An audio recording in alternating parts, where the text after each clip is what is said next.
بسم اللہ الرحمن الرحیم وبہ نستعین انہ خیر ناصر ومعین وصلی اللہ علی محمد وآلہ الطاہرین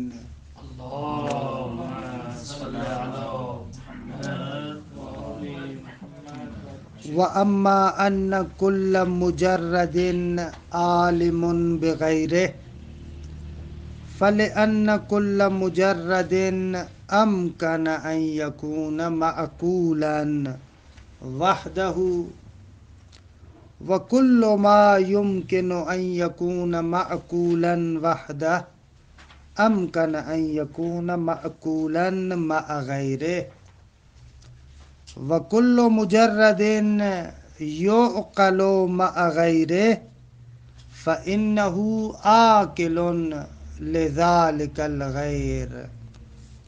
الحمدللہ ہماری گفتگو مقصد سوم کی فصل دوم میں ہے۔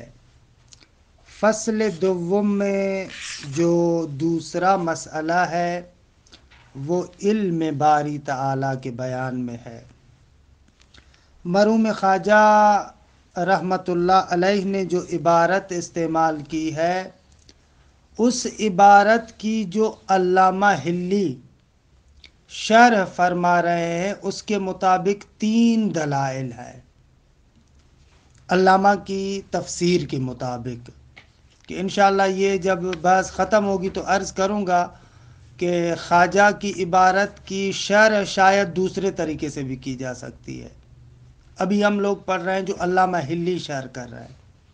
علامہ فرماتے ہیں کہ یہاں پر عبارت میں 3 دلائل کی طرف اشارہ ہے، والاحکام والتجرد واستناد کل شیء الیہ دلائل العلم، کہ علامہ نے فرمایا کہ احکام دلیل اول، والتجرد دلیل دوم، واستناد کل شیء الیہ دلیل سوم، کہ ابھی ہماری گفتگو دلیل دوم میں تھی، کہ تقریباً دلیل دوم میں جو جان مطلب ہے، روح مطلب ہے، وہ ہم نے بیان کیا تھا آپ کی خدمت میں۔ اب فقط عبارت ہے تھوڑی سی، اس عبارت کو کس طریقے سے چلانا ہے، اس کو آہستہ آہستہ عبارت کو پڑھتے جاتے ہیں اور اس مطلب کو میں وہاں پر توضیح دیتا جاتا ہوں، کیونکہ اس طریقے سے اصل عبارت بھی آپ کے ہاتھ میں آنی چاہیے۔ خوب، یہاں تک ہم پہنچے تھے اعلیٰ ربط درس کے لیے کہ چند دن تعطیل ہو گئی ہے، میں وجہ ثانی کے آغاز سے عبارت پڑھتا ہوں تاکہ جہاں تک پڑھا ہے وہ جلدی میں ہو جائے گا، اور جہاں سے نیا مطلب ہے وہاں پر تھوڑی وضاحت دوں گا۔ بس یہاں سے عبارت کو شروع کرتا ہوں، اگرچہ یہ عبارت کا کچھ حصہ پڑھا تھا لیکن مسئلہ نہیں ہے، تکرار ہو جائے گا۔ الوجہ الثانی، درست ہے، دوسری وجہ اس بارے میں کہ خداوند منان عالم ہے، یا دلیل دوم آپ کہیں۔ خوب، اس دلیل دوم میں ایک قیاس بناتے ہیں، انہو تعالی مجرد، یہ صغرا کہ خدا مجرد ہے، وکل مجرد عالم بذاتہ و بغیرہ، اور ہر مجرد اپنی ذات کا بھی علم رکھتا ہے اور اپنے غیر کا بھی علم رکھتا ہے۔ بس یہاں پر اگر آپ دیکھیں تو 2 مقدمے بنائے، صغرا کبرا، اور نتیجہ لیا۔ خوب، صغرا کیا ہے کہ خدا مجرد ہے، اما الصغرا فانہا وان کانت ظاہرۃ، فرماتے ہیں کہ صغرا اگرچہ یہ بالکل ظاہر ہے، روشن ہے کہ خدا مادی نہیں ہے، لیکن بیانہا یأتی فیما بعد، لیکن پھر بھی ہم اس کو اس بات کریں گے، بیان کریں گے آئندہ مباحث میں۔ کہاں پر؟ عند الاستدلال علی کونہ تعالی لیس بجسم ولا جسمانی، جب ہم استدلال اور دلیل قائم کریں گے کہ خدا نہ جسم ہے نہ جسمانی ہے، وہاں پر آپ کو ثابت کر کے دیں گے کہ خدا مجرد ہے۔ درست ہے۔ عام طور پر ابھی میں عرض نہیں کر رہا، خوب بقول ہمارے استاد کے کہ دانم بستے است، یعنی ابھی تک میں نے بہت ساری باتیں نہیں کی، اسی لیے یہ آپ کو عجیب لگے، لیکن یہ جو عام رائج نظر ہے کہ خدا مجرد ہے، خوب یہ بھی دقیق نہیں ہے. عارف اس سے ایک قدم آگے جاتا ہے. عارف کہتا ہے خدا کو فقط مجرد نہ بناؤ. مجرد بنانے کا پتہ ہے لازمہ کیا ہے؟ یعنی آپ نے خدا کو عالم مادہ سے، عالم طبیعت سے، عالم دنیا سے باہر نکال دیا. آپ نے کہہ دیا خدا مجرد ہے، یعنی مادی نہیں ہے، نہ جسم ہے نہ جسمانیت ہے، بس یہ عالم جسم و جسمانیت خدا سے خالی ہے. خوب یہ تنزیہ محض بھی ایک طرح کا خدا کو محدود کرنا ہے. خوب آگئے عارف پھر کیا کہے؟ عارف کہتا ہے کہ کہو خدا فوق تجرد ہے. خدا فوق تجرد ہے. تجرد کو حد خدا نہ بناؤ. یہ کہو کہ خدا زمین و زمانیات سے اور اس عالم جسم سے خالی ہے، نا. وَهُوَ الَّذِي فِي السَّمَاءِ إِلَٰهٌ وَفِي الْأَرْضِ إِلَٰهٌ. جیسے وہ آسمانوں میں معبود ہے، خدا ہے، اسی طریقے سے زمین میں بھی معبود اور خدا ہے، یہاں پر بھی ہے. اما لیکن اس کا معنی ہم یہ نہیں کر رہے کہ خدا کو جسم بنا رہے ہیں، بلکہ ہم کہہ رہے ہیں کہ عالم جسمانیت کے اندر بھی خدا حضور رکھتا ہے، لیکن کسی جگہ سے محدود نہیں ہے. خود دقیق اور عمیق نظر یہ ہے. لیکن بہرحال جو عام طور پر بیانات ہیں کلامی کتابوں میں اور فلسفی کتابوں میں کہ خدا مجرد ہے، اس باب سے آ رہے ہیں. خوب اما الکبریٰ، خوب صغریٰ تو بیان ہوا کہ خدا مجرد ہے. آئیں اب کبریٰ کی طرف. کہتے ہیں کہ کبریٰ کیا تھا؟ کل مجرد عالم بذاتہ و بغیرہ. ہر مجرد کو اپنی ذات کا علم بھی ہے، اپنے غیر کا علم بھی ہے. بس کبریٰ کے اندر دو بخش ہے. ایک بخش یہ ہے کہ اس کو اپنی ذات کا علم ہے، دوسرا بخش یہ ہے کہ اپنے غیر کا بھی علم ہے.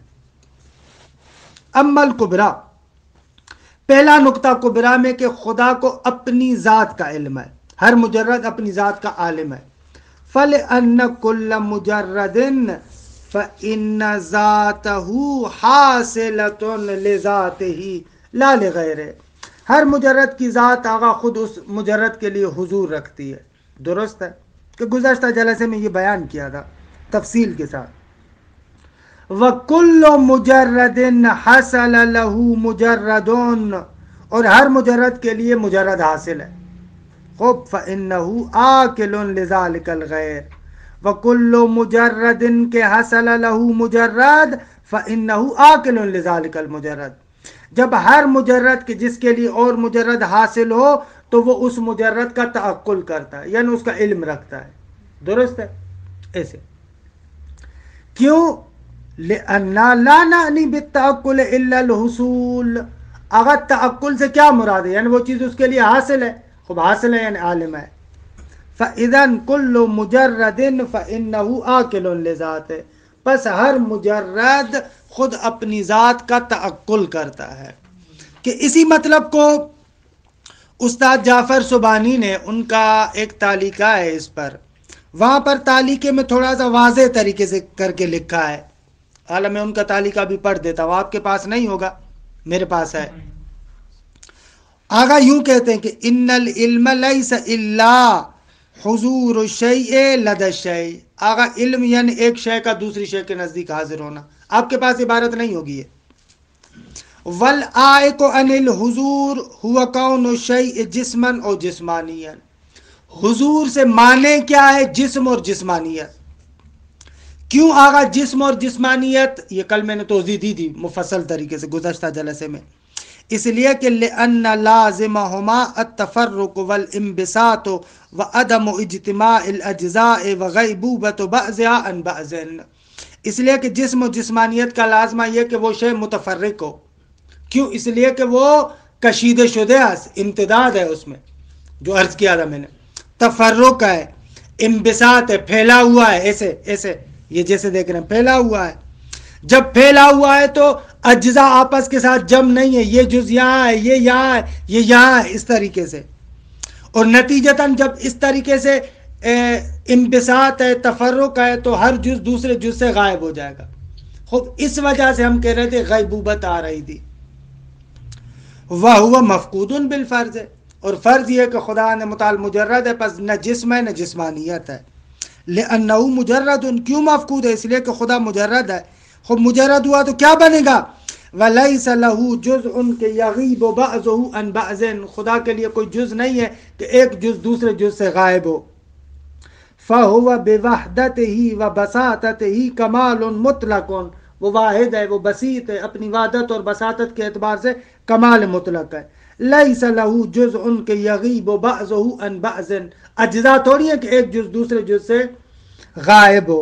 وَإِنْ ذَاكَ تَكُونُ ذَاتُهُ حَاضِرَةً لَدَى ذَاتِهِ، اس کا نتیجہ یہ ہوگا کہ خدا کی ذات خود خدا کے نزدیک حضور رکھتی ہے. وَقَدْ عَرَفْتَ أَنَّ الْعِلْمَ لَيْسَ إِلَّا الْحُضُورُ، اور آپ نے جان لیا کہ علم یعنی وہی حضور. یہ آغا سبحانی کا تعلیقہ تھا جو میں نے گزشتہ جلسے میں توضیح دی تھی، لیکن اس کو پڑھ لیا. اچھا، اب متن کی طرف آئے، علامہ کی طرف آئے. اتنا تو ثابت ہو گیا کہ ہر مجرد کو اپنی ذات کا علم ہے. اب دوسرا مرحلہ، جب اپنی ذات کا علم ہے تو غیر کا بھی علم ہے. وَأَمَّا أَنَّ كُلَّ مُجَرَّدٍ عَالِمٌ بِغَيْرِهِ، اور کبرا میں جو آپ نے کہا کہ ہر مجرد جیسے عالم بذات ہے اسی طریقے سے عالم بالغیر ہے، اس کو کیسے ثابت کرتے؟ فرماتے اس کو ہم ایسے ثابت کرتے کہ فَلِأَنَّ كُلَّ مُجَرَّدٍ أَمْكَنَ أَن يَكُونَ مَعْقُولًا وَحْدًا، وَكُلُّ مَا يُمْكِنُ أَن يَكُونَ مَعْقُولًا وَحْدًا أَمْكَنَ أَن يَكُونَ مَعْقُولًا مَعَ غَيْرِهِ، وَكُلُّ مُجَرَّدٍ يُعْقَلُ مَعَ غَيْرِهِ فَإِنَّهُ عَاقِلٌ لِذَلِكَ الْغَيْرِ. کس عبارت کو سمجھنا ہے؟ اگر ہر مجرد بتنہائی قابل تعقل ہے، ہر مجرد کو تعقل کیا جا سکتا ہے، اس کا علم حاصل کیا جا سکتا ہے. کیوں؟ اس لیے کہ مانع علم جسم اور جسمانیت ہے. خب جب مجرد ہے نہ جسم رکھتا ہے نہ جسمانیت رکھتا ہے، پس تعقل ہو سکتا ہے. روشن ہے یہ دیکھ، ہر مجرد قابل تعقل ہے، وحدہ، اس کو بے تنہائی آپ تعقل کر سکتے ہیں. کیوں؟ اس لیے کہ مانع تعقل کیا ہے؟ مانع تعقل مادہ ہے جو یہاں پر نہیں ہے. پس ہر مجرد، پہلا نقطہ، ہر مجرد قابل تعقل ہے. اچھا، ہر وہ مجرد جس کو بے تنہائی تعقل کر سکتے ہیں، اگر اس کے ساتھ غیر ملا ہو تو بھی قابل تعقل ہے. جیسے بے تنہائی قابل تعقل ہے، اسی طریقے سے اس کے ساتھ اگر غیر ملا ہو تو بھی قابل تعقل ہے. اچھا، یہ دوسرا اسٹیپ. پہلا اسٹیپ کیا؟ مجرد کو بے تنہائی آپ تعقل کر سکتے ہیں، اور ہر وہ شے جو بے تنہائی قابل تعقل ہے غیر کے ساتھ ملی ہوئی ہو تو بھی قابل تعقل ہے. یہاں تک مطلب روشن ہے. تیسرا اسٹیپ، جب غیر کے ساتھ مل کر قابل تعقل ہے تو وہ اس غیر کو تعقل کر سکتا ہے. یہ نقطہ سمجھنے والا. دیکھیں کیسے اسٹیپ ہے. ہر مجرد بے تنہائی قابل تعقل ہے، جو بھی بے تنہائی قابل تعقل ہے وہ غیر کے ساتھ مل کر بھی قابل تعقل ہے. درست؟ جب غیر کے ساتھ مل کے قابل تعقل ہے تو یہ جو غیر کے ساتھ مل رہا ہے اس غیر کو بھی تعقل کر سکتا ہے. اس غیر کے ساتھ مل کر قابل تعقل ہے تو اس غیر کو بھی تعقل کر سکتا ہے. اور یہاں پر وہ ہم قانون لے کر آئیں گے. ہر وہ چیز جو مجرد کے لیے بالامکان یعنی امکان عام کے ساتھ ثابت ہے وہ بالوجوب ثابت ہے. جو کچھ مجرد کے لیے ہو سکتا ہے وہ بالضرورہ ہے. یہ قانون کی وضاحت کی تھی میں نے آپ کے سامنے نا، مجھے یاد نہیں آ رہا، پتہ نہیں اس درس میں تھا یا اسرار آیات میں تھا، پتہ نہیں کہاں پر تھا کہ اس کی میں نے وضاحت کی تھی کہ جو شے مجرد کے لیے امکان عام کے ساتھ ثابت ہے وہ بالوجوب ثابت ہے. یعنی مجرد کی طرف جس شے کی آپ نسبت دے سکتے ہیں وہ حتماً اس میں چیز ہونی چاہیے. کیوں؟ اس لیے کہ مجرد کے اندر اپنے مقام پر بیان کرتے ہیں کہ حالت منتظرہ نہیں ہے، کہ اب برحال میں اس قانون کی وضاحت نہیں دیتا، اس قانون کو فی الحال آپ اصل موضوع کے طریقے سے قبول کریں، باقی تفصیلات انشاءاللہ یا آپ فلسفے میں پڑھیں گے یا پڑھ چکے ہوں گے، کہ اگر اس کی وضاحت میں چلا گیا تو پھر 1 گھنٹہ چاہیے، خوب تو اس بات سے باہر چلے جائیں گے۔ بہرحال یہ جو دلیل ہے، اس دلیل کو عبارت کی حد تک آپ سمجھ لیں، باقی اس کا کما حق کا ہو، جیسے اس کا حق ہے اس طریقے سے ادراک انشاءاللہ فلسفہ جب آپ پڑھیں گے وہاں پر درست ہے۔ بس اس عبارت میں، یہ جو عبارت کا تکہ میں نے پڑھا ٹکڑا، اس عبارت میں یہ 3 مطلب ہے کہ آغا وہ عالم بالغیر کیسے، اس کو ثابت یوں کرتے بالتنہائی مجرد قابل تعقل ہے، جو بالتنہائی قابل تعقل ہے وہ غیر کے ساتھ مل کر بھی تعقل ہو سکتا ہے، جب غیر کے ساتھ مل کر قابل تعقل ہے تو یہ غیر کو تعقل کرتا ہے، یہ ہے مطلب، یعنی یہ مجرد غیر کو تعقل کرتا ہے۔ جی جس کے ساتھ مل کر تعقل ہو رہا ہے نا، جس کے ساتھ مل کر معلوم واقع ہو رہا ہے اس کو یہ خود تعقل کر سکتا ہے، یہ بات کر رہا ہے۔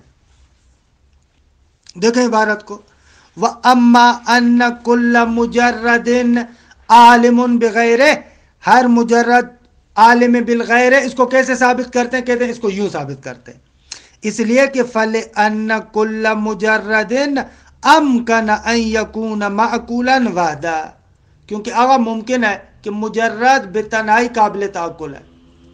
اگر بتنہائی قابل تعقل ہے کیوں؟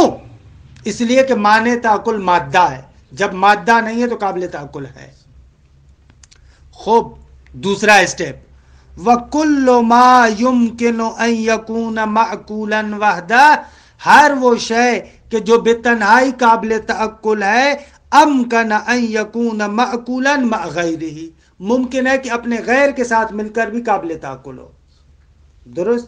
2، تیسرا اسٹیپ، وَكُلُّ مُجَرَّدٍ يُعْقَلُ مع غیرہ، ہر وہ مجرد جو اپنے غیر کے ساتھ مل کر قابل تعقل ہے، فَإِنَّهُ، وہ مجرد عاقل لذلك الغیر، اس غیر کا تعقل کرتا ہے، درست ہے؟ اللہ عبارت کے صاف ہونے کی حد تک آپ ہماری اس بات کو مان لیں، بقایا اس کی جو طول و تفصیلات ہے وہ انشاءاللہ فلسفے میں ہے۔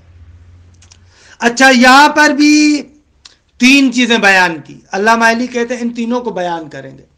پہلا نقطہ کیا بیان کیا کہ بتنہائی قابل تعقل ہے، وَأَمَّا ثُبُوتُ الْمَعْقُولِيَّةِ لِكُلِّ مُجَرَّدٍ فَظَاهِرٌ، یہ بیان ہے اس پہلے اسٹیپ کا جو پہلا مرحلہ بیان کیا آپ نے، کہ کل مجرد امکن ان یکون معقولا وحدہ، اس کو ثابت کر رہے ہیں یہاں سے، درست ہے؟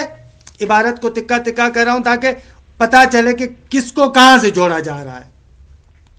یہ بیان ہے اس پہلے والے اسٹیپ کا کہ ہر معقول بتنہائی قابل تعقل ہے، اس کو ثابت کر رہے ہیں، کہہ رہے ہیں اما ثبوت المعقولیت لکل مجرد فظاہر، ہر معقول، ہر مجرد معقول واقع ہو سکتا ہے، کہتے ہیں یہ ظاہر ہے، ہر مجرد کے لیے معقولیت کا ثبوت روشن ہے، کیوں؟ اس لیے کہ لأن المانع من التعقل انما هو المادة لا غیر، اس لیے کہ مانع تعقل فقط مادہ ہے، اور فرض یہ کہ مجرد ہے، پس مادہ نہیں ہے، لہذا بتنہائی قابل تعقل ہے، پہلا اسٹیپ۔ اب آئیں دوسرے اسٹیپ کی طرف، ہر وہ مجرد جو بتنہائی قابل تعقل ہے غیر کے ساتھ مل کر بھی تعقل ہو سکتا ہے۔ وَأَمَّا صِحَّةُ التَّقَارُنِ فِي الْمَعْقُولِيَّةِ، اس دوسرے اسٹیپ کا بیان ہے، اما صحت التقارن فی المعقولیت، معقولیت میں یہ مقارنت پیدا کر سکتا ہے غیر کے ساتھ، اگر معقولیت میں غیر کے ساتھ مقارنت پیدا کر سکتا ہے، یعنی غیر کے ساتھ مل کر قابل تعقل ہے، یہ کیوں؟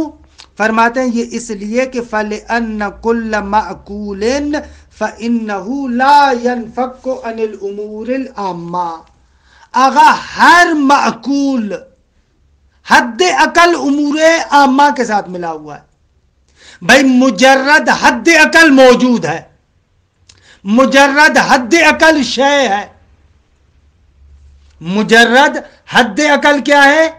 موجود ہے. حد عقل شے ہے، ان کو کہتے ہیں امور عامہ. موجودیات، شیئیات، یہ امور عامہ میں سے جو سب پر اطلاق ہوتے ہیں. تو ہر مجرد کم از کم ان امور عامہ کے ساتھ تو ملا ہوا ہے نا. جب بالتنائی قابل تعقل ہے، بالتنائی تعقل ہو سکتا ہے تو موجودیت کے ساتھ تعقل ہو سکتا ہے، شیئیت کے ساتھ تعقل ہو سکتا ہے، پس اپنے غیر کے ساتھ مل کر قابل تعقل ہے. روشن ہوا مطلب؟ یہ ہو گیا دوسرا اسٹیپ کہ ہر وہ مجرد جو بے تنہائی قابل تعقل ہے اپنے غیر کے ساتھ مل کر بھی قابل تعقل ہے. آ جائیں تیسرے اسٹیپ کی طرف. جب غیر کے ساتھ مل کر معقول واقع ہو سکتا ہے تو پس وہ مجرد اس غیر کو تعقل بھی کرتا ہے، معقولیت سے اس کی عالمیت ثابت کر رہے ہیں. هذا عجیب جدا نا. ہم ثابت کیا کر رہے ہیں کہ کیونکہ غیر کے ساتھ مل کر قابل تعقل ہے، اس سے اس کی عاقلیت اور عالمیت کو ثابت کر رہے ہیں. پس اس غیر کو تعقل کرتا ہے. تعجب خیز ہے نا کہ شہرستانی چیختا ہے، اے دیکھو بھائی یہ کیا باتیں کر رہے ہیں، بات چل رہی ہے معقول کی، اچانک سے عالم بنا لیا.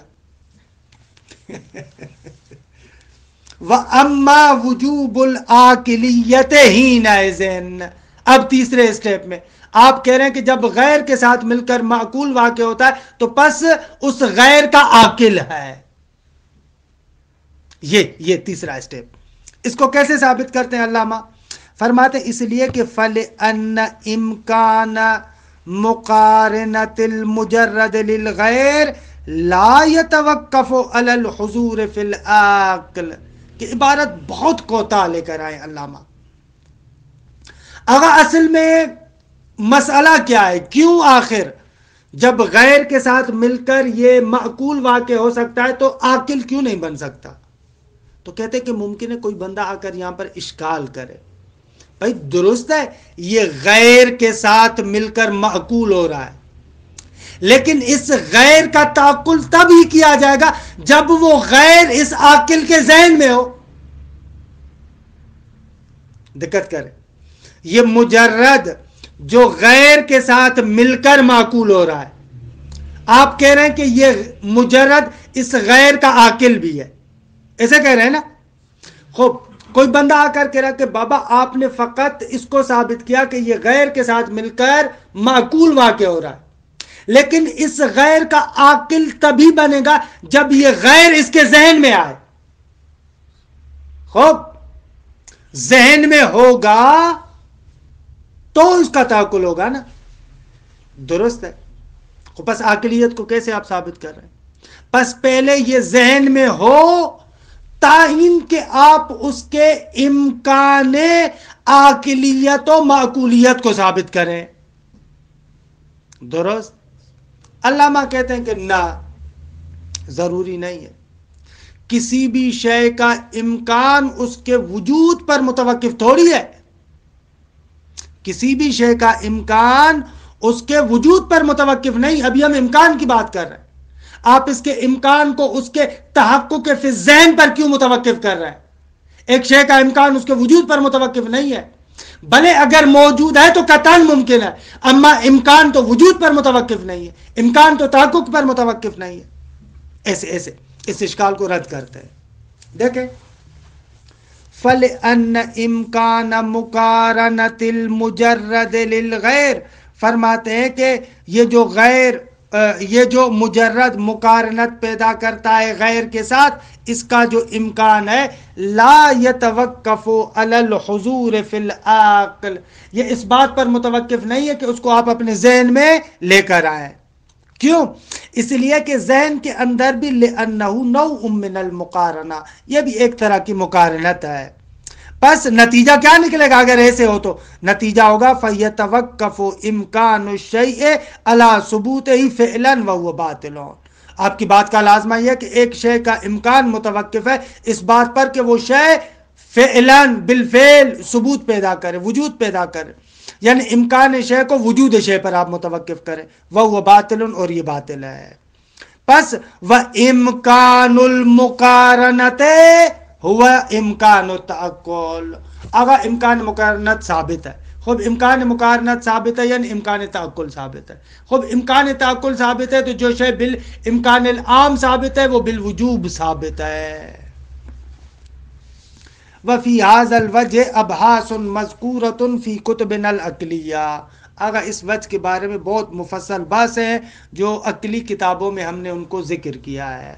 اور مجھے بھی توقع نہیں ہے کہ آپ اس کو کما حق کا ہوا حق کا ہو سمجھے ہوں، اور میں بھی نہیں چاہتا، زیادہ رکنا بھی نہیں چاہتا کہ یہاں پر اس طریقے سے آپ بہت زیادہ اپنے آپ کو تھکائیں، کیونکہ لمبی چوڑی بحث ہے. آگا یہ معقولات کے بعض مباحث پر متوقف ہے، اور جب تک ان کو کما ہوا حق کو ہو بیان نہ کریں تب تک یہ وجہ روشن نہیں ہو سکتی.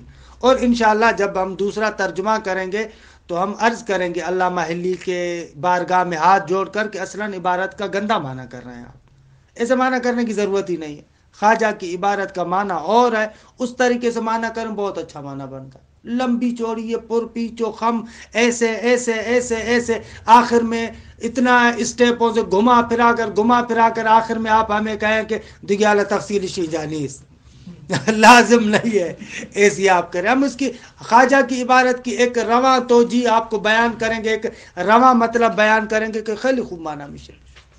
درست ہے. اعلیٰ دیگه فنتظر وجہ سوم کو بیان کروں، اس کے بعد ذکر کریں گے کہ اصلاً خواجہ کی عبارت میں 3 دلیلیں نہیں ہیں، 2 دلیلیں ہیں. یہ آپ کھینچ تان کے 3 دلیلیں بنا رہے ہیں. وہ ہے نا خطبہ شکشکیہ میں ایک مولا کا بہت پیارا جملہ، لقد تقمصها ابن ابی قحافہ. یہ تقمص بہت خوبصورت لفظ ہے، باب تفاعل تکلف کے لیے بھی آتا ہے. اس نے پیراہن خلافت کو اپنے جسم پر کھینچ تان کے جو ہے وہ کیا ہے ڈالنے کی کوشش کی. تقمصها، حالانکہ تھا نہیں وہ پیراہن اس کے لیے. تقمصها تکلف کے معنی میں ہے، وہ پیراہن خلافت اس کے لیے نہیں تھا، لیکن کھینچ تان کے اس طریقے سے اس نے اپنے جسم پر ڈالنے کی کوشش کی. لقد تقمصها ابن ابی قحافہ. علامہ بھی یہاں پر تقمصها کر رہے ہیں، کھینچ تان کے ایک معنی نکال رہے ہیں. خوب دیکھیں بزرگوار ہیں بھائی. خوب دلیل سوم، اس وجہ کو بیان کروں پھر انشاءاللہ واپس پلٹتے خواجہ کی عبارت کی طرف. دلیل سوم آگا بہت ہی خوبصورت دلیل ہے. اس سے واقعاً علم الہی کے بحث میں بنیادی طریقے سے اسی قانون سے کمک لیتے ہیں. وہ اس طریقے سے دلیل سے وہ آغا خدا کے علاوہ ما سوى اللہ جتنے بھی موجودات ہیں یہ سارے کے سارے ممکن الوجود ہے. خدا کے علاوہ جو بھی عالم ہے وہ کیا ہے؟ ممکن الوجود ہے. ممکن الوجود ہے یعنی معلول خدا ہے، مخلوق خدا ہے. درست ہے. پس اس پورے عالم کی علت خدا ہے. درست. پورے عالم کی علت کون ہے؟ خدا. اور ہمارے پاس قانون ہے، العلم بالعلت یستلزم العلم بالمعلول. اگر ایک شے کی علت کا علم آ جائے تو معلول کا علم بھی آ جائے گا. علم بالعلت علم بالمعلول ہے. اچھا اس کا بیان کیسے؟ بیان ایسے دیکھیں، آپ دیکھتے ہیں کہ یہ عرفی مثال دوں پہلے، یہ موسمیات کے جو ماہرین ہیں وہ آپ کو کیسے بتاتے ہیں کہ آغا کل چاند گرہن ہونے والا ہے، آغا اتنے بجے چاند گرہن ہوگا، آغا اتنے بجے سورج گرہن ہوگا، آغا کل فلاں علاقے میں بارش ہوگی، آغا کل فلاں علاقے میں اتنی گرمی ہوگی. خوب یہ کہاں سے ان کو پتہ چلتا ہے؟ اور واقعاً آج کل کے زمانے میں تو دقیق بتاتے، اصلاً منٹ بتاتے، سیکنڈ بتاتے، ثانیے بتاتے، اتنے منٹ اتنے سیکنڈ یہ اس طریقے سے سورج گرہن ہوگا. خوب ان کو کیسے پتہ چلتا؟ آپ کہتے ہیں کہ آغا وہ لوگ فلکیات کے اعتبار سے ان کو پتا ہے کہ سورج گرہن یا چاند گرہن جو ہوتا ہے کیوں ہوتا ہے. اگر سورج گرہن اس لیے ہوتا ہے کہ چاند اور سورج کے درمیان زمین حائل ہو جاتی ہے، درمیان میں زمین آ جاتی ہے. خوب جب درمیان میں زمین آ گئی تو کیونکہ چاند کو تو اپنی روشنی نہیں ہے، چاند کو روشنی سورج کی ہے، وہ سورج کی روشنی چاند پر پڑتی ہے، درمیان میں زمین آ گئی، وہ حائل ہو گئی. چاند پر جو سورج کی روشنی پڑنے والی تھی وہ روشنی نہیں پڑ رہی. درست ہے. اگر مکمل طریقے سے حائل ہو جائے تو اصلاً چاند بالکل اندھیرا ہو جاتا ہے. اگر تھوڑا سائیڈ میں آ جائے تو تھوڑی مثلاً جو ہے وہ کیا ہے، تھوڑی روشنی پڑتی ہے، تھوڑی نہیں پڑتی. تو اب ان لوگوں کو پتا ہے کہ کب کس وقت زمین چاند اور سورج کے درمیان آتی ہے. خوب اس وجہ سے ان کو پتا چلتا ہے، اور ان کو پتا ہے کہ کتنے منٹ تک درمیان میں حائل ہوگی، لہذا وہ بتاتے ہیں اتنے منٹ چاند گرہن ہوگا، اتنے منٹ چاند گرہن نہیں ہوگا. خوب یہاں پر اصل کیا ہے، اصل مسئلہ کیا ہے، ان لوگوں نے پہلے کیوں بتایا؟ اس لیے کہ ان لوگوں کو سورج گرہن یا چاند گرہن کی علت کا پتا ہے. ان کو پتا ہے کہ یہ چاند گرہن کیوں ہوتی ہے، علت کا پتا ہے. خوب جب علت کا پتا ہے تو پس معلول کا بھی پتا ہے. چاند گرہن کی علت یہ ہے، خوب اس علت کا ان کو علم ہے. جب علت کا علم ہے تو قطعاً معلول کا بھی علم ہے. یہ عرفی مثال اس قاعدے کے لیے کہ العلم بالعلت علم بالمعلول. اگر آپ کو واقعاً ایک شے کی علت کا علم ہو جائے تو معلول کا علم خود بخود آ جائے گا. روشن ہے آگا یہ قاعدہ؟ میرے خیال میں واضح ہے، روشن ہے کہ جہاں پر بھی آپ کو کسی شے کی علت کا پتا ہوگا آپ معلول کو فوراً پہچان لیں گے. اگر ڈاکٹر کیسے پتا چلتا ہے کہ آپ کو کیا مرض ہے؟ خوب علت کی کھوج لگاتا ہے. جیسے اس کو علت کا پتا چل جاتا ہے معلول کا پتا چل جاتا ہے کہ یہ مسئلہ ہے. اگر یہ کیسے ختم ہوگا، اس کی علت فلاں ہے، اس علت کو میں ایسے ختم کروں، انسان سیٹ ہو جائے گا. تو یہ قانون بالکل واضح ہے. علم بالعلت علم بالمعلول ہے. خوب یہ قبرۂ کلی یہ قانون بالکل روشن ہے. اچھا اگر یہ قانون روشن ہو گیا تو خدا کی عالمیت بھی ثابت ہو جاتی ہے. نہ فقط یہ کہ خدا کو اپنی ذات کا علم ہے، بلکہ خدا کو اپنی ذات کے علاوہ پوری کائنات کا بھی علم ہے. اگر نہ فقط یہ کہ کائنات کی تخلیق کے بعد اس کا علم ہے، بلکہ کائنات کی تخلیق سے پہلے بھی خدا کو کائنات کا علم ہے. کیوں؟ کیسے ہو سکتا ہے؟ بعض لوگ کہتے ہیں کہ بھائی جب تک موجودات پیدا ہی نہیں ہوئے ہیں تو خدا کو ان موجودات کا کیسے پتا چلا؟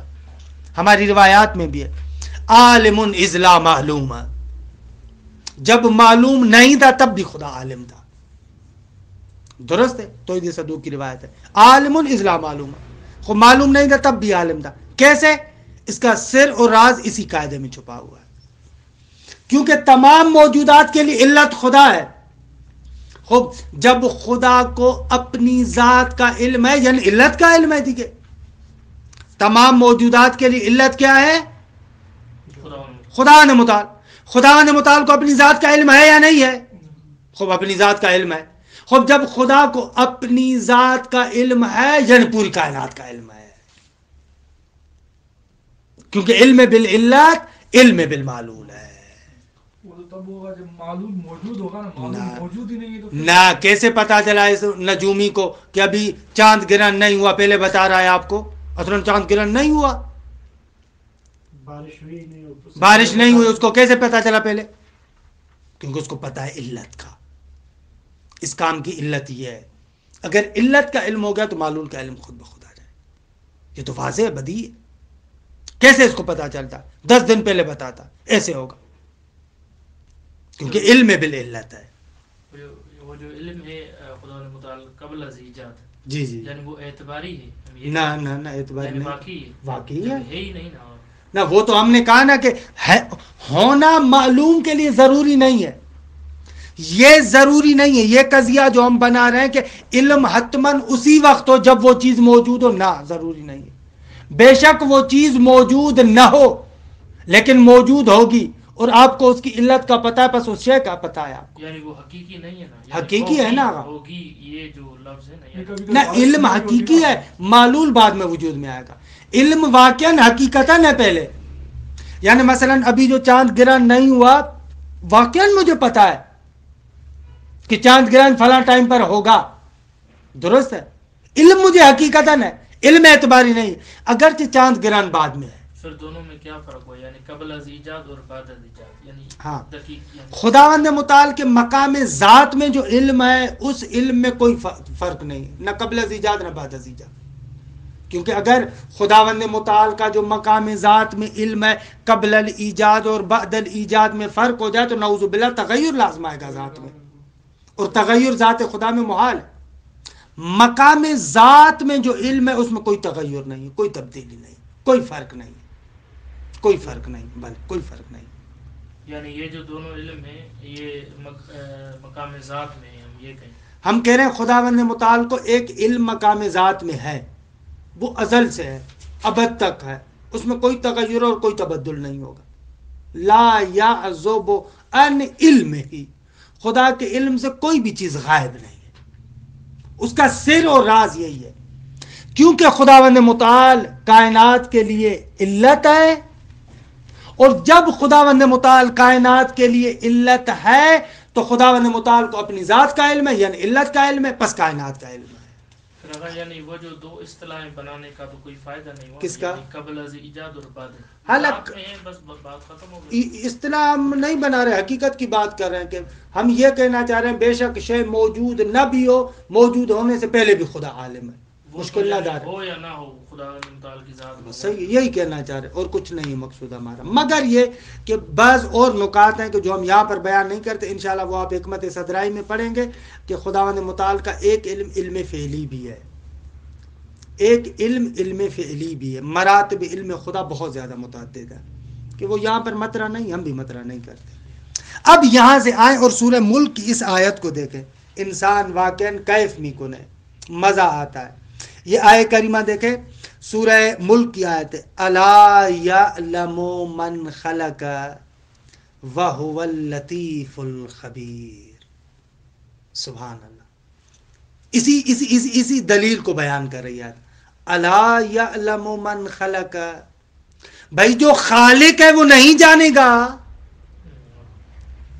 جب ان مخلوقات کی علت وہ خود ہے تو کیا اس علت کو اپنی مخلوق اور اپنے معالیل کا علم نہیں ہوگا؟ الا یعلم من خلق، جس نے خلق کیا ہے مگر ان نمیدوں نے، مگر وہ نہیں جانتا، اسی قانون کی طرف اشارہ۔ یہ بارش والا جو آپ نے مثال دی یہ تھوڑا سمجھ نہ آیا، مثلا کبھی کبھی اس ہوتا ہے کہتے ہیں کہ فلاں ٹائم پہ، اللہ یہ غلط کہتے ہیں، لیکن اگر دقیقاً علت کا ان کو علم ہو نا، وہ علت کی تشخیص میں غلطی کرتے، تو پھر وہ تو آثار سے معلوم ہوتا ہے نہ شد وہ لوگ جو کبھی کبھار خطا کرتے ہیں وہ اس وجہ سے خطا کرتے ہیں کہ وہ علت کو درست تشخیص نہیں دیتے۔ اگر ایک جگہ پر کوئی ایک ایسا عالم ہو جو علت کو دقیقاً تشخیص دے، ذرہ برابر تخلف نہیں ہوگا، غلطی نہیں ہوگی، واقعاً علم بالعلت علم بالمعلول ہے۔ اگر علت کا دقیق اور صحیح طریقے سے علم ہو تو دیکھیں کسی جگہ پر خطا نہیں کرے گا، وہ جو خطا ہوتی ہے وہ علت کی تشخیص میں غلطی کرتا ہے۔ عبارت کو دیکھیں، الوجہ الثالث، کہ یہ وجہ سے وہ انصافاً وجہ خوبیس، ان کل موجود سواہ ممکنون، خدا کے علاوہ جتنے بھی موجودات ہیں وہ ممکن الوجود ہے۔ بھائی کیسے ممکن الوجود ہے؟ الا ما یأتی فی باب الوحدانیہ، جب توحید کے باب میں واجب الوجود کی وحدانیت کو ثابت کریں گے تو پتہ چلے گا کہ پس اس کے علاوہ بقایا سب ممکن ہے۔ وَكُلُّ مُمْكِنٍ، ہر ممکن، اما مستند ببخشید، وَكُلُّ مُمْكِنٍ فَإِنَّهُ مُسْتَنَدٌ إِلَى الْوَاجِبِ اما ابتداءً او بوسائط، اگر ہر ممکن مستند ہے واجب کی طرف، یا تو اس کو واجب نے ڈائریکٹ خلق کیا ہے یا واجب نے درمیان میں معلول کو واسطہ بنا کر اس کو خلق کیا ہے، یا بدون واسطہ یا مال واسطہ ہے۔ علامہ تقدم، جیسے پہلے گزر چکا، قد سلف، اور یہ بھی پہلے گزر چکا ہے آگا، ان العلم بالعلت یستلزم العلم بالمعلول. آگا علم بالعلت مستلزم ہے علم بالمعلول کا. نتیجہ کیا نکلے گا؟ نتیجہ یہ نکلے گا کہ خدا متعال تمام کائنات کا عالم ہے. کیوں؟ تمام کائنات کی علت خود ہے اور خود اس کو اپنی ذات کا علم ہے، بس تمام کائنات کا علم ہے. یہی کہ خدا کے سامنے اپنی ذات حضور رکھتی ہے، یعنی پوری کائنات حضور رکھتی ہے، کیونکہ علت ہے. واللہ تعالی عالم بذاتہ علی ما تقدم. پہلے آپ نے جان لیا کہ خدا نے متعال اپنی ذات کا علم رکھتا ہے. خب جب اپنی ذات کا علم رکھتا ہے فہو عالم بغیرہ، بس غیر کا بھی عالم ہوگا. کیوں؟ اس لیے کہ خود غیر کے لیے علت ہے. علم بالعلت علم بالمعلول ہے. خوب اب آئیں اور خواجہ کی عبارت کو دیکھیں. ہم کہتے ہیں کہ خواجہ اصلاً دو دلیلوں کو ذکر کر رہا ہے. وہاں پر کہا نا قال والاحکام، درست ہے. یہ جو والاحکام دلیل اول، خدا افعال محکمہ کو انجام دیتا ہے، جو بھی افعال محکمہ کو انجام دیتا ہے پس اس کو علم ہے. یہ دلیل اول جو گزری. اور یہ والتجرد واستناد کل شیء الیہ، یہ دونوں ایک دلیل ہے. والتجرد سے اشارہ اس نقطے کی طرف ہے کہ خدا مجرد ہے، پس اس کو اپنی ذات کا علم ہے. درست. خوب اس کو اپنی ذات کا علم ہے، درست. یہ ایک مقدمہ. واستناد کل شیء الیہ، یہ دوسرا مقدمہ. پوری کائنات کے لیے خدا خود علت ہے. خدا کو اپنی ذات کا علم ہے اور پوری کائنات کی خود علت ہے، پس پوری کائنات کا علم ہے. خوب اگر ایسے کریں اس والتجرد واستناد کل شیء الیہ کو، تو بس یہ دلیل دوم کی طرف اشارہ ہے. یہ درمیان میں جو مرحوم علامہ ہلی نے کہا کہ والتجرد جدا گانا دلیل کی طرف اشارہ ہے، اور پر پیچو خم اتنے لمبے چوڑے مثلا مقدمات ذکر کی، اصلا ضرورت ہی نہیں ہے. آگا یہ فہم کس کا ہے؟ آپ اپنی طرف سے مار رہے ہیں؟ نہیں، ہم اپنی طرف سے نہیں مار رہے.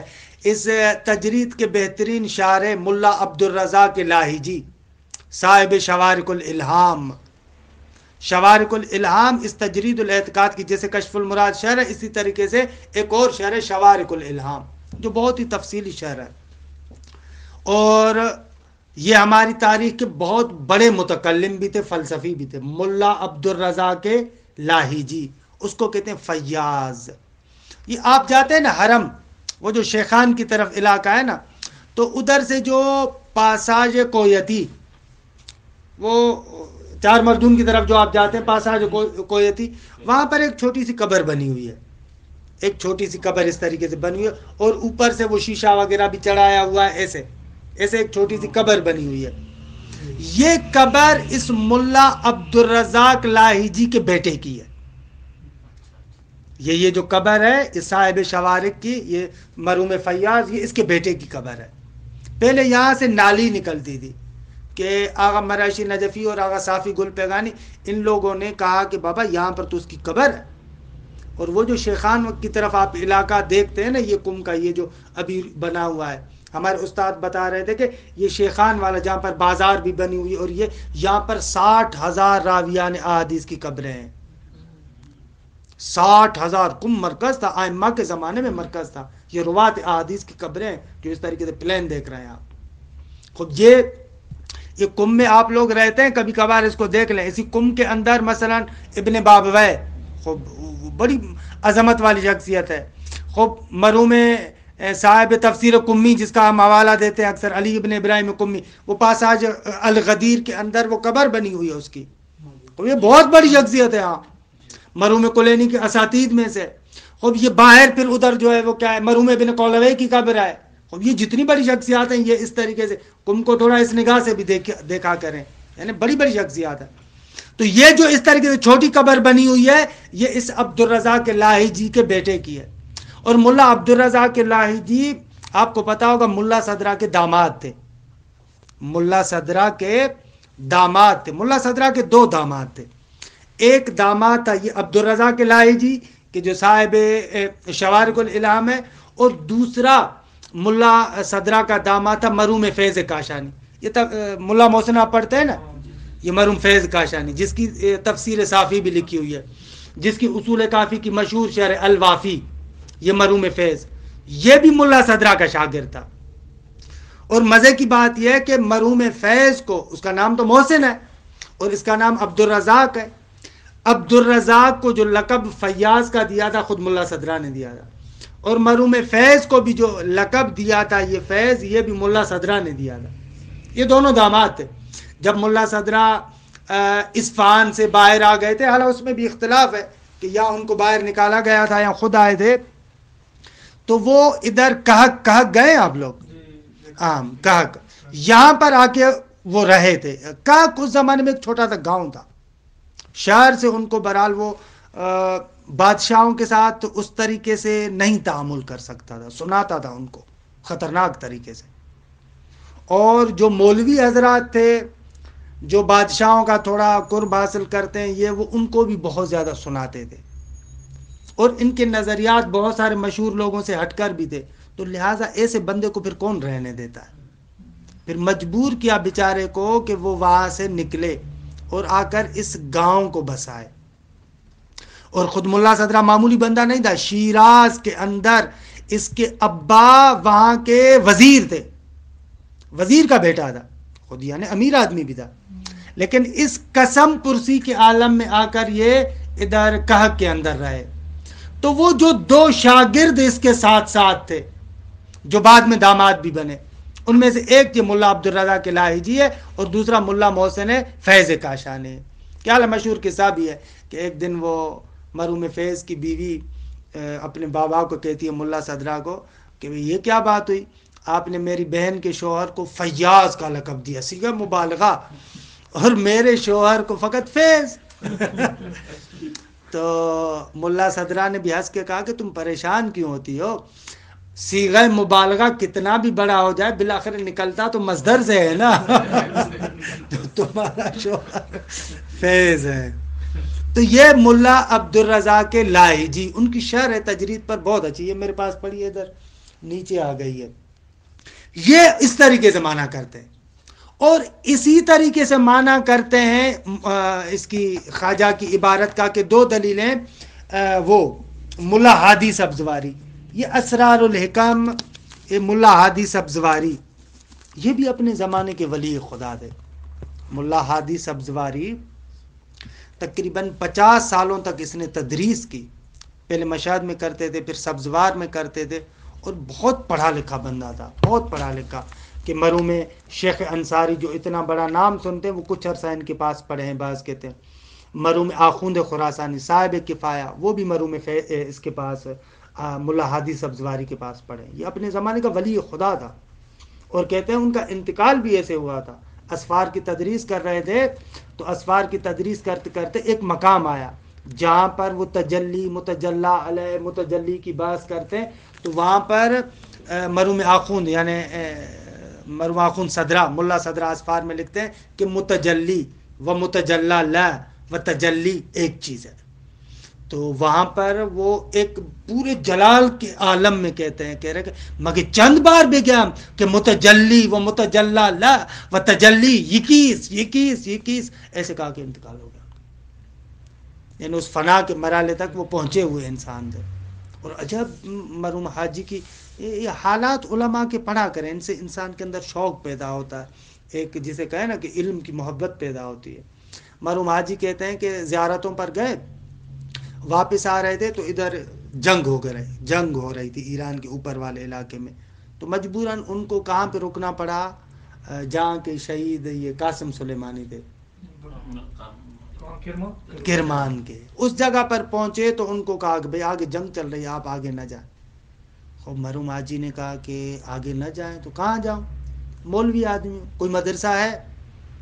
کہا کہ ہاں مدرسہ ہے. اس مدرسے والوں کے پاس گیا اور کہا کہ میں ایک عامی سا بندہ ہوں، دیہاتی آدمی ہوں، اگر آپ مجھے اجازت دیں تو میں یہاں پر چند دن رہنا چاہتا ہوں.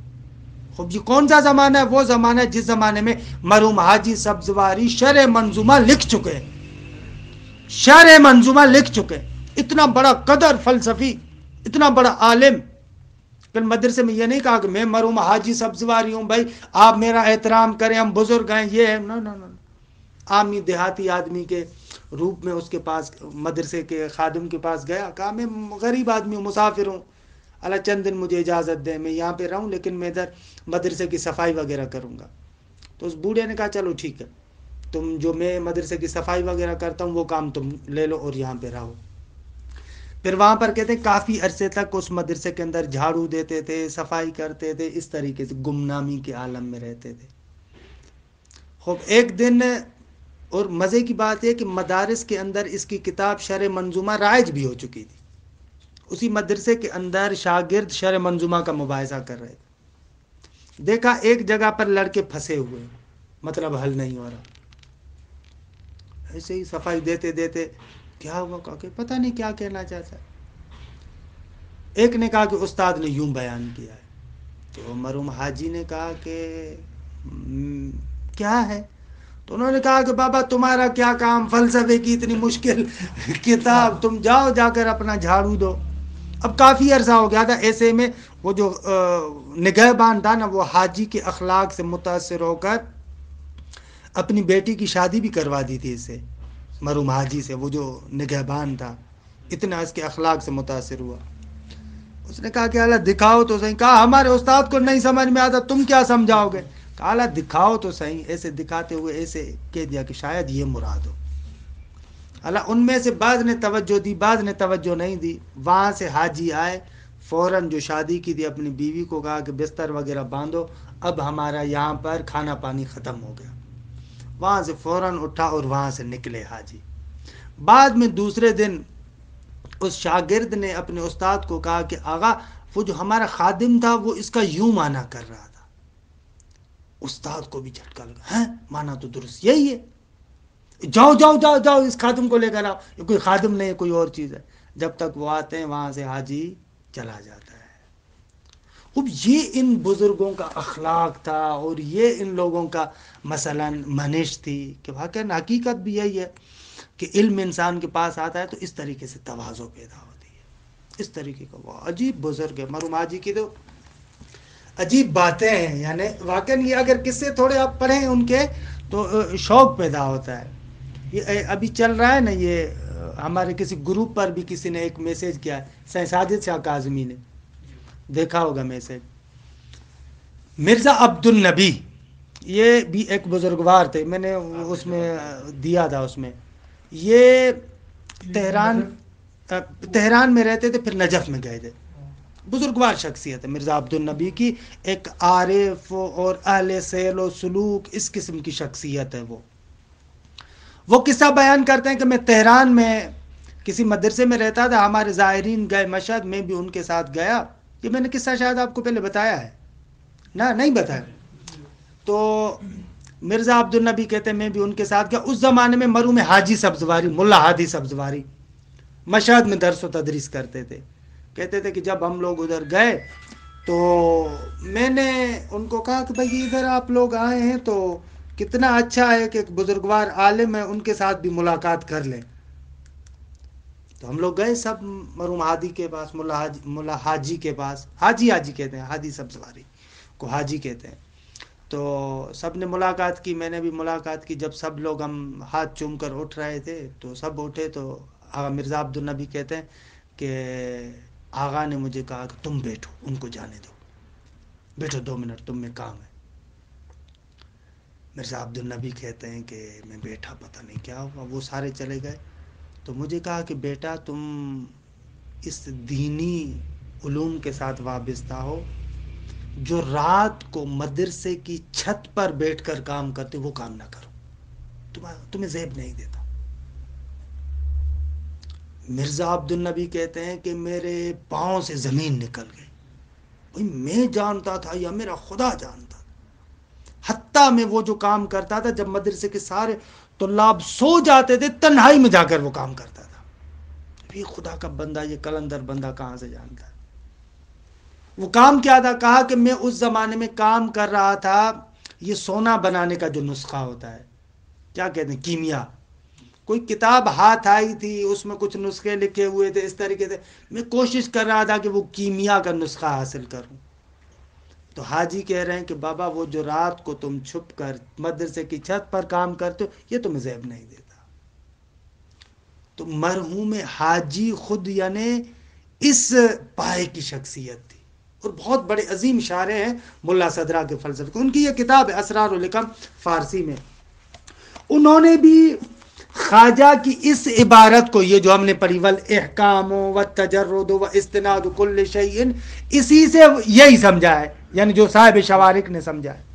یعنی دو دلیلیں یہاں پر ایسے کہتے ہیں حاجی: ودر کتاب حکیم و اسلوب کریم حق تعالی اشارت بعلم ما سوا از طریق علم بعلت شدے بقولش. کہ پرانی فارسی برات اسی طریقے سے کہتے ہیں کہ کتاب حکیم میں اور اسلوب کریم میں بھی یہ جو ما سوا اللہ کا علم ہے اس کی طرف اشارہ آیا ہے کہ علم بعلت کے ذریعے سے.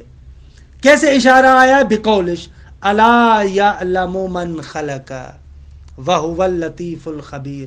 یعنی آیا نمی داند خالق تعالی مخلوقات و معلولات خود را و حال آنکه او لطیف است، یعنی مجرد است از مواد، و هر مجردی علم بذات خود دارد چه موجود لذات ہی و حاضر لذات ہی است، نہ از برای ماده. پس علم به علت دارد که خود باشد و خبیر است به خود که مبدأ المبادی و علت کل است به مقتضای عموم قدرت، و علم به علت مستلزم علم به معلول است. و خواجه نصیر طوسی اشارت به این کرده در تجرید الاعتقاد که والاحکام و التجرد و استناد کل شیء الیه دلائل العلم. خب وصلی اللہ علی محمد و اہل بیتہ الطیبین الطاہرین. اللهم